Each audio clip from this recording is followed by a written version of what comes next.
this is lecture number 27th of GOC second and this is the part 1 of this lecture and इस lecture में हम phenol का nitration करवाएंगे and फिर हम एनिलीन का नाइट्रेशन करवाएंगे एंड देन रीमर टीमान रिएक्शन पढ़ेंगे। तो सबसे पहले हम फिनॉल का नाइट्रेशन करवाते हैं।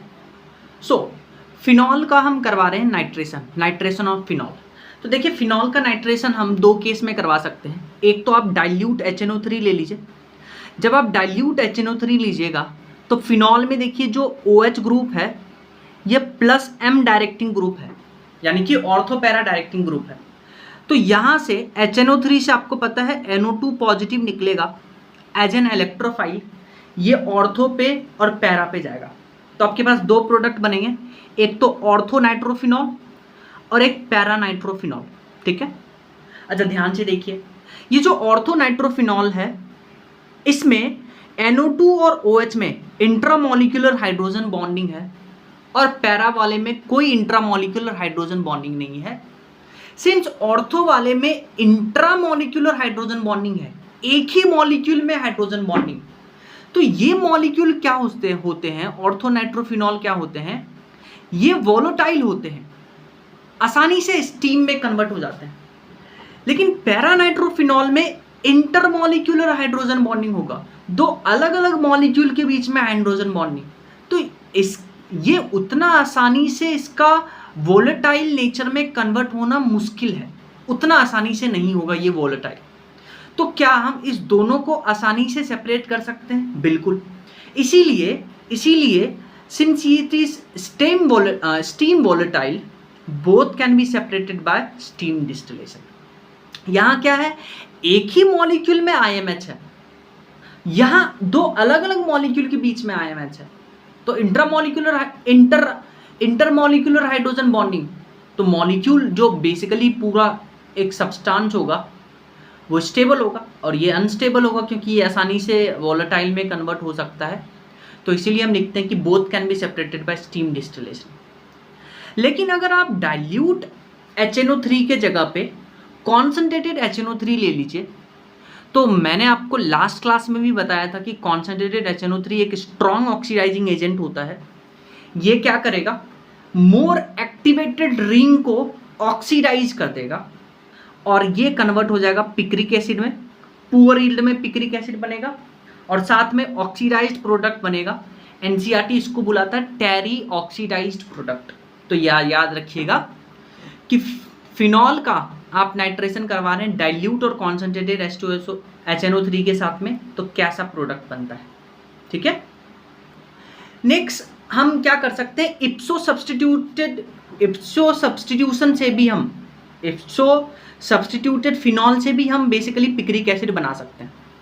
तो इप्सो सब्स्टिट्यूटेड मतलब फिनॉल के साथ में SO3H है, या तो ऑर्थो पे या पैरा पे, इसका रिएक्शन करवा दीजिए Br2H2O के साथ में। तो ये क्या करेगा, SO3H को रिप्लेस कर देगा, SO3 बाहर निकलेगा और आपके पास ब्रोमीन लग जाएगा ऐसे, और आपके पास बेसिकली ये प्रोडक्ट बनेगा। सिमिलरली आप COH ग्रुप को भी रिप्लेस कर सकते हैं Br2H2O यूज करके, तो आपके पास अगेन ये प्रोडक्ट बनेगा और साथ में CO2 बाहर जाएगा। तो ये है इप्सो सब्स्टिट्यूशन से हम कैसे ब्रोमीन अटैच करवा रहे हैं। अच्छा, ये तो हमने ये बनाया कि फिनॉल में 3 ब्रोमीन लगा दिया, लेकिन अगर हमें बेसिकली इप्सो सब्स्टिट्यूटेड से पिक्रिक एसिड बनाना है तब देखिए कैसे इप्सो सब्स्टिट्यूटेड से पिक्रिक एसिड बनाते हैं। सो हम बात करने जा रहे हैं formation of picric acid by इप्सो substitution. हम क्या कर रहे हैं, फिनॉल ले रहे हैं। फिनॉल आपको पता है एक एक्टिवेटेड रिंग है, क्योंकि बेसिकली OH का +M इफेक्ट है, तो ये बेंजीन को एक्टिवेट कर रहा है। पहले हम क्या करेंगे, इसके एक्टिवेशन को डीएक्टिवेट करेंगे। उसके लिए हम क्या कर रहे हैं, फिनॉल का रिएक्शन करवा रहे हैं 2 मोल कॉन्सेंट्रेटेड H2SO4 के साथ में। तो 2 मोल कॉन्सेंट्रेटेड H2SO4 के साथ में करवा रहे हैं, तो आपको पता है कॉन्सेंट्रेटेड H2SO4 क्या देता है, SO3H। कॉन्सेंट्रेटेड H2SO4 क्या देता है, SO3H। अब ये सिंस +M है, ऑर्थो पैरा डायरेक्टिंग, तो आप ऑर्थो और पैरा पे SO3H लगा दीजिए। तो देखिए फिनॉल पे हमने ऑर्थो और पैरा पे SO3H लगा दिया। इस कंपाउंड को बुलाते हैं फिनॉल 2,4 डाइसल्फोनिक एसिड। 2 और 4 पे सल्फोनिक एसिड है, इसलिए फिनॉल 2,4 डाइसल्फोनिक एसिड। और सिंस ये माइनस एम इफेक्ट शो करता है SO3H, तो अब फिनॉल का जो एक्टिविटी है वो डिक्रीज हो गया, तो यानी कि एक्टिविटी रिड्यूस हो गया। और फिर हम इस फिनॉल 2,4 डाइसल्फोनिक एसिड पे कॉन्सेंट्रेटेड HNO3 ले लेते हैं, तब आपके पास पिक्रिक एसिड बनता है, क्योंकि एक स्ट्रॉन्ग ऑक्सीडाइजिंग एजेंट है, तो पिक्रिक एसिड गुड यील्ड में बनता है। तो हम बेसिकली पिक्रिक एसिड आज के ज़माने में इसी रिएक्शन से बनाते हैं। So nowadays picric acid are formed by this method. अब हम करवाएंगे एनिलीन का नाइट्रेशन। तो देखिए, बेंजीन पे NH2 इसको एनिलीन बुलाते हैं, बेंजीन पे NH2 इसको एनिलीन बुलाते हैं। एनिलीन का नाइट्रेशन करवाने के लिए हम जो रिएजेंट काम में लेंगे वो है आपके पास नाइट्रेटिंग मिक्सचर, जो होता है कॉन्सेंट्रेटेड H2SO4 साथ में कॉन्सेंट्रेटेड HNO3।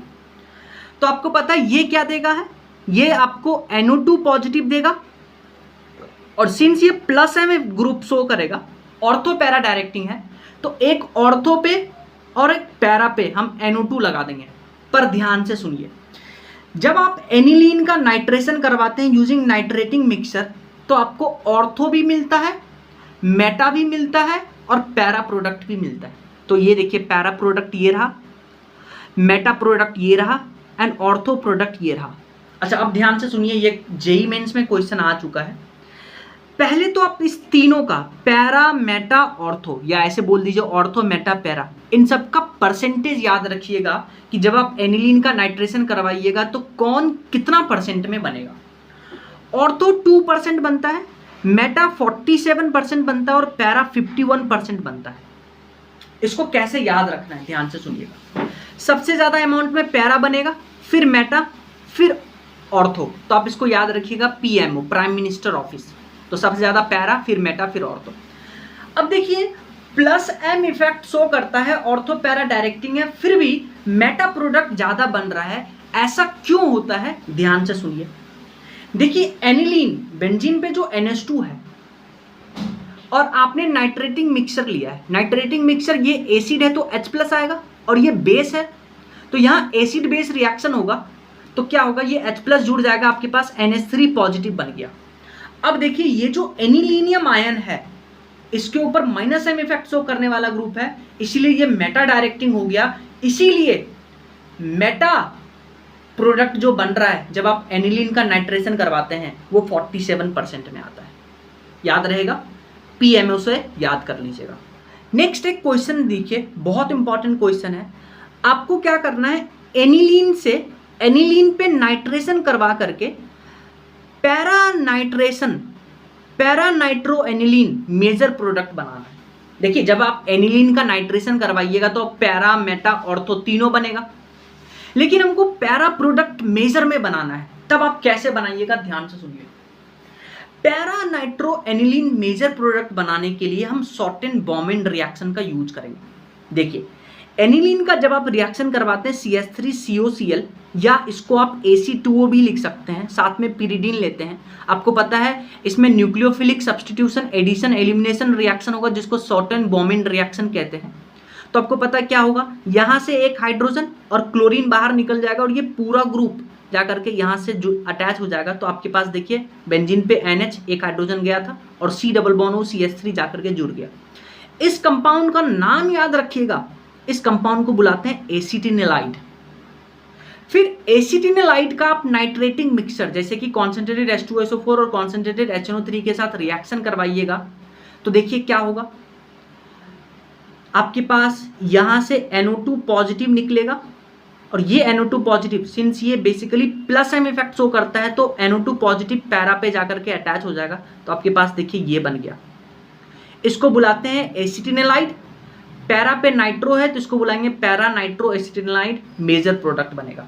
फिर आप क्या कराइए, एसिडिक हाइड्रोलिसिस या बेसिक हाइड्रोलिसिस।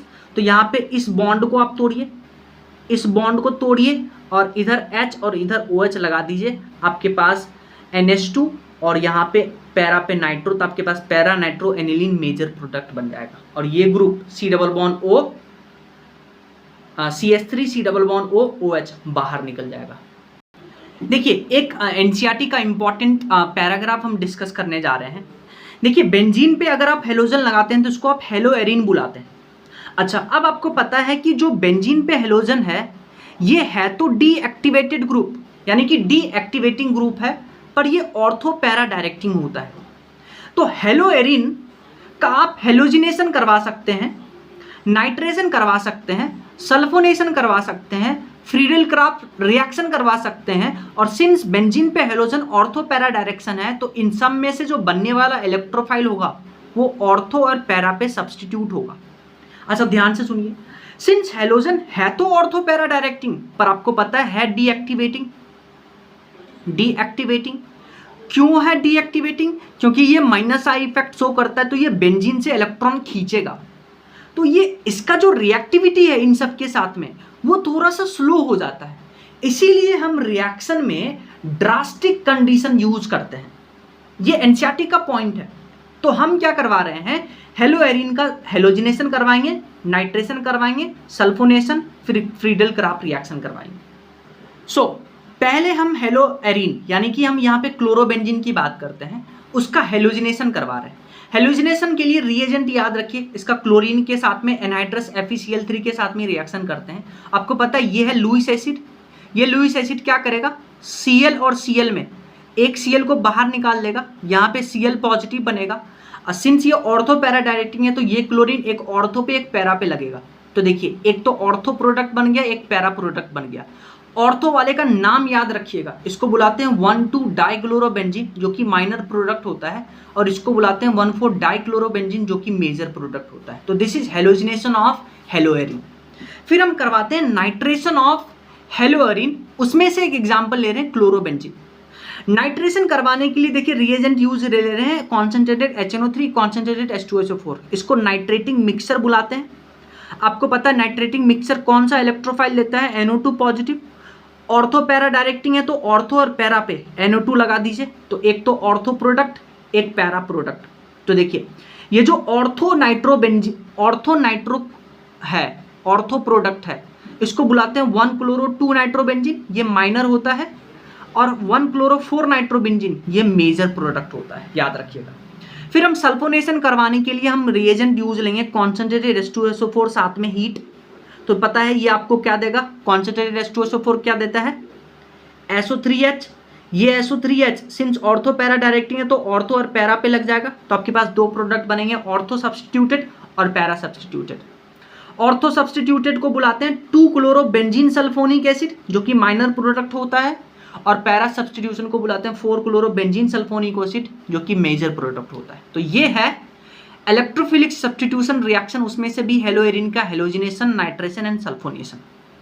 नेक्स्ट एक इंपॉर्टेंट पॉइंट सुनिए कि अगर आप बेंजीन पे आप OR ग्रुप अटैच कर देते हैं तो आपको पता है ऑक्सीजन पे लोन पेयर है और ये बेसिकली +M इफेक्ट शो करता है, तो ये एक्टिवेटिंग ग्रुप है, तो ऑर्थो और पैरा प्रोडक्ट यहाँ बनेगा, यानी कि ये ऑर्थो पैरा डायरेक्टिंग है। तो बेसिकली इसको बुलाते हैं एल्कोक्सी ग्रुप।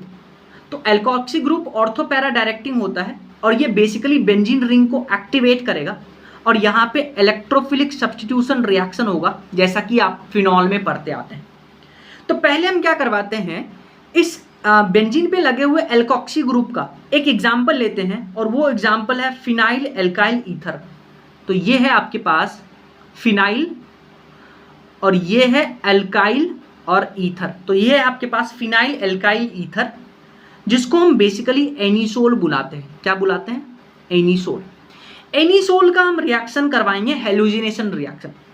तो हेलोजिनेशन रिएक्शन करवाने के लिए हम जो रिएजेंट यूज लेते हैं वो लेते हैं Br2 इन इथेनोइक एसिड। क्या लेते हैं, Br2 इन इथेनोइक एसिड। ठीक है, तो यहाँ पे क्या होगा, ये ऑर्थो पैरा डायरेक्टिंग है, यहाँ से इलेक्ट्रोफाइल निकलेगा Br पॉजिटिव, ये ऑर्थो और पैरा पे जाएगा, तो आपके पास दो प्रोडक्ट बनेगा। एक तो आपके पास बनेगा OCH3, पैरा पे ब्रोमीन लगेगा, और एक आपके पास बनेगा OCH3 और ऑर्थो पे ब्रोमीन लगेगा। इसको बुलाते हैं पैरा ब्रोमो एनिसोल और इसको बुलाते हैं ऑर्थो ब्रोमो एनिसोल। याद रखिएगा जो पैरा फॉर्म है, ये जो पैरा फॉर्म है इसका 90% होता है कॉम्पोजिशन और इसका मात्र 10%, तो यानी कि ये मेजर हो गया और ये माइनर हो गया। तो ये पॉइंट याद रखिएगा। सिमिलरली आप इसी का एनिसोल का आप नाइट्रेशन करवा सकते हैं। नाइट्रेशन करवाने के लिए आप क्या यूज करिएगा, नाइट्रेटिंग एजेंट जैसे कि H2SO4 और साथ में HNO3। तो आपको पता है ये नाइट्रेटिंग एजेंट आपको क्या देता है, इलेक्ट्रोफाइल NO2 पॉजिटिव। और सिंस ये ऑर्थो पैरा डायरेक्टिंग है तो आप ऑर्थो और पैरा पे NO2 लगाइएगा, तो आपके पास दो प्रोडक्ट बनेगा। कौन सा, देखिए मैं लिख देता हूं। आपके पास दो प्रोडक्ट बन गया, एक तो ऑर्थो सब्सटीट्यूटेड, एक पैरा सब्सटीट्यूटेड। और याद रखिएगा इसको बुलाते हैं 4 नाइट्रो एनिसोल, इसको बुलाते हैं 2 नाइट्रो एनिसोल, और ये मेजर प्रोडक्ट होता है। नेक्स्ट हम बात कर लेते हैं फ्रीडल क्राफ्ट रिएक्शन का। आपको पता है फ्रीडल क्राफ्ट रिएक्शन में क्या होता है, अगेन हम वापस से एनिसोल लेते हैं, एनिसोल का रिएक्शन करवाते हैं। बेसिकली इसका रिएक्शन करवाते हैं CH3Cl के साथ में, और साथ में हम यहाँ पे लेते हैं एनहाइड्रस AlCl3 और CH2 एज ए हम बेसिकली सॉल्वेंट काम में लेते हैं। तो एनहाइड्रस AlCl3 आपको पता है लुईस एसिड है, एज ए कैटलिस्ट काम में लेते हैं। ये क्या करेगा, यहाँ से Cl निकालेगा, CH3 पॉजिटिव बनेगा, ये आपको प्लस M इफेक्ट शो करता हुआ दिख रहा है। तो ये ऑर्थो पैरा डायरेक्टिंग है, तो CH3 पॉजिटिव एक तो ऑर्थो पे एक पैरा पे लगेगा, इसको बुलाते हैं फ्रीडल क्राफ्ट रिएक्शन। आप रिएजेंट याद रखिएगा। तो यहाँ पे एक तो बनेगा ऑर्थो पे मिथॉक्सी, ठीक है, और एक आपके पास पैरा पे CH3 लगेगा, तो आपके पास प्रोडक्ट बनेगा।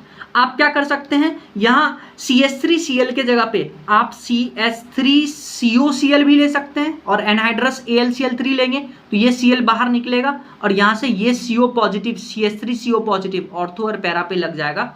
तो आपके पास दो प्रोडक्ट बनेंगे, ऑर्थो सब्सटीट्यूटेड और पैरा, और दोनों में ही पैरा मेजर बनेगा, याद रखिएगा।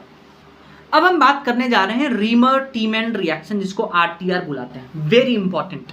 रीमर-टीमैन रिएक्शन में पहले जो मैं आपको बताऊंगा उतना याद रखना है आपको, फिर हम इसका मैकेनिज्म भी सीखेंगे। रीमर-टीमैन रिएक्शन में हम क्या करते हैं, फिनॉल का रिएक्शन करवाते हैं CHCl3, साथ में NaOH या KOH भी आप ले सकते हैं, और दूसरे स्टेप में एसिडिक मीडियम लेते हैं। तो आपके पास क्या होता है, फिनॉल के ऊपर CHO ग्रुप, एल्डिहाइड ग्रुप का इंट्रोडक्शन होता है ऑर्थो पोजीशन पे, और इसको बुलाते हैं सेलिसल एल्डिहाइड। यानी कि अल्कोहल पे OH और CHO लग गया है, उसको बुलाते हैं सेलिसल एल्डिहाइड, या इसको 2 हाइड्रोक्सी बेंजल्डिहाइड भी बुलाते हैं। अच्छा, ये तो रिएक्शन है, रिएक्शन आपको याद होना चाहिए। दूसरा, इस रिएक्शन में आप दो इंपॉर्टेंट पॉइंट याद रखिएगा कि जब आप फिनॉल का रिएक्शन करवाइएगा CHCl3 और साथ में NaOH, तो देखिए क्या होगा यहाँ पे, ये बेसिकली कि फिनॉल जब CHCl3 और NaOH के साथ रिएक्ट करता है तो एक इंटरमीडिएट बनाता है। इस इंटरमीडिएट को ध्यान से देखिए, बेंजीन पे O नेगेटिव Na पॉजिटिव और CHClCl। फिर जब आप इसका NaOH और साथ में एसिडिक मीडियम लेते हैं तो ये कन्वर्ट हो जाता है आपके पास सेलिसल एल्डिहाइड में। एक तो आप इंटरमीडिएट का ये स्ट्रक्चर ध्यान में रखिएगा, दूसरा ये याद रखिएगा कि रीमर-टीमैन रिएक्शन में जो इलेक्ट्रोफाइल होता है वो होता है डाइक्लोरोकार्बिन यानी कि CCl2, जो कि नीट 2018 में पूछा गया था। Very important. अच्छा ध्यान से सुनिए, कैसे बना ये डाइक्लोरोकार्बिन। ये जो CHCl3 है ये क्या करता है, NaOH या KOH के साथ में हीट देते हैं तो ये CHCl3 CCl2 यानी कि डाइक्लोरोकार्बिन में कन्वर्ट हो जाता है, यानी कि यहाँ पे अल्फा अल्फा एलिमिनेशन होता है, जो हम पहले भी पढ़ के आते हैं। अब इस रिएक्शन का आपने तीन इंपॉर्टेंट पॉइंट है, एक तो रिएक्शन का ब्लूप्रिंट, रिएक्शन का इंटरमीडिएट, और कौन सा इलेक्ट्रोफाइल है, डाइक्लोरोकार्बिन। अब हम रिएक्शन का मैकेनिज्म देखते हैं। रिएक्शन का मैकेनिज्म देखिए, फिनॉल लिए थे, फिनॉल में जब आप NaOH लेते हैं तो ये NaOH बेस है, तो ये एसिडिक हाइड्रोलिसिस को बेसिकली यहाँ से एसिडिक हाइड्रोजन को ले जाएगा, तो यहाँ आपके पास बनेगा सोडियम फिनॉक्साइड, बेंजीन पे O नेगेटिव Na पॉजिटिव, क्योंकि वाटर निकल जाएगा, acid base reaction. Sodium phenoxide को सोडियम फिनेट भी बुलाते हैं। अच्छा अब देखिए ध्यान से, ये जो सोडियम फिनॉक्साइड बना है या सिर्फ फिनॉक्साइड, इसमें ये ऑक्सीजन पे नेगेटिव चार्ज यहाँ आया, ये पाई बॉन्ड तोड़ लिए, तो यहाँ देखिए डबल बॉन्ड और इस पे नेगेटिव। फिर मैंने आपको बताया था कि इलेक्ट्रोफाइल रीमर-टीमैन रिएक्शन में होता है डाइक्लोरोकार्बिन, ये इलेक्ट्रोफाइल यहाँ अटैच कर जाएगा, तो यहाँ देखिए डबल बॉन्ड और CCl, और यहाँ पे पहले से एक हाइड्रोजन था। अब क्या होगा, बेंजीन का एरोमेटिक रिंग, एरोमेटिसिटी लौटाने के लिए इस पाई बॉन्ड को इधर शिफ्ट कर देंगे, इस हाइड्रोजन को इसको दे देंगे, और यहाँ पे आपके पास इस पाई बॉन्ड को इधर तोड़ देंगे तो आपके पास देखिए बेंजीन का एरोमेटिसिटी लौट गया, ऑक्सीजन पे नेगेटिव चार्ज और CH Cl। और यहाँ पे सिंस Na है, सोडियम यहाँ पे प्रेजेंट है, तो यहाँ चिलेट रिंग बनाएगा, इसीलिए यहाँ पे आपको ऑर्थो पे CHO ग्रुप लग रहा था, क्योंकि यहाँ चिलेट रिंग बन रहा है ऑर्थो के कारण। फिर आप क्या करिएगा, इसका बेसिक मीडियम में, क्योंकि बेसिक मीडियम आपने लिया है, तो बेसिक मीडियम में क्या होगा, दोनों Cl को हटा करके आप OH इंट्रोड्यूस कर दीजिए और फिर आप पानी बाहर निकाल दीजिए, तो आपके पास यहाँ से पानी बाहर निकल गया, तो आपके पास देखिए ऑर्थो पे COH ग्रुप लग गया। और ऑर्थो पे ही COH क्यों लगा, क्योंकि यहाँ सोडियम के साथ में चिलेट रिंग बना रहा है, स्टेबल रिंग बना रहा है। फिर आप इसका सेकेंड स्टेप में एसिडिक मीडियम ले जाइए, तो यहाँ H लग जाएगा, आपके पास सैलिसिल एल्डिहाइड बन जाएगा। अच्छा ध्यान से सुनिए, ये जो आपने रिएक्शन में रीमर-टीमन रिएक्शन में CHCl3 लिया था, इसके जगह पे CHCl3 के जगह पे आप CCl4 ले लीजिए, तो प्रोडक्ट आपके पास सैलिसिल एल्डिहाइड ना बनके प्रोडक्ट आपके पास बनेगा सैलिसिलिक एल्डिहाइड, सैलिसिलिक एसिड। और आपको पता है सैलिसिलिक एसिड का स्ट्रक्चर, बेंजीन पे OH और COH ग्रुप को हम सैलिसिलिक एसिड बनाते हैं। तो CHCl3 के जगह पे CCl4 लीजिए, तो सैलिसिल एल्डिहाइड के जगह पे सैलिसिलिक एसिड बनता है। So if in place of CHCl3 CCl4 is taken, then product is salicylic acid. तो देखिए फिनॉल का रिएक्शन करवा रहे हैं, CCl4 साथ में NOH और हीट ले रहे हैं, और दूसरे स्टेप में एसिडिक मीडियम, तो आपके पास सैलिसिलिक एसिड बन गया। इसको 2 हाइड्रोक्सी बेंजोनिक एसिड भी बुलाते हैं। याद रखिएगा, रीमर-टीमन रिएक्शन में जब आप CHCl3 ले रहे थे तो वहाँ इलेक्ट्रोफाइल था डाइक्लोरोकार्बन, पर यहाँ इलेक्ट्रोफाइल होता है CO2 जब आप CHCl3 के जगह पे CCl4 लेते हैं, CO2।